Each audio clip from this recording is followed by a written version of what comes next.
কষ্ট হয়েছে, বুঝতে পারতেছিলাম না যে কিভাবে কাটবো। তারপরে যখন একটা কাটার পর কৌশলটা শিখে ফেলেছি, তারপর আর কষ্ট হয় নাই। তারপর সবগুলো মাছ আমি একই রকম ভাবে কাটতেছি।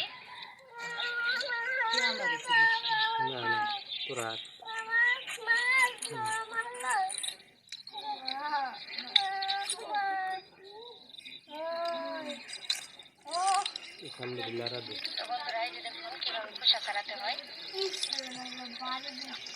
তো বন্ধুরা, আপনাদের তো দেখালাম যে কিভাবে মাছটা খোসা ছাড়াতে হয়।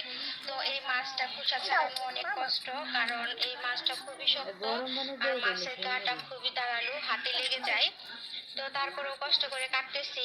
আর এতগুলো মাছ কাটতে অনেক সময় লাগে, কারণ একটা মাছ কাটতে অনেক সময় লাগে। এর জন্য মাকে বললাম যে দুজনে মিলে কাটি। তো মাও বসে পড়লো মাছ কাটতে। দেখুন বন্ধুরা, মাছের গায়ে একটুখানিও খোসা থাকা যাবে না, সম্পূর্ণ খোসা ছাড়িয়ে নিয়েছি। এরকম ভাবে প্রত্যেকটা মাছ কাটতে হবে। তো এখন আমি পিস পিস করে নিব।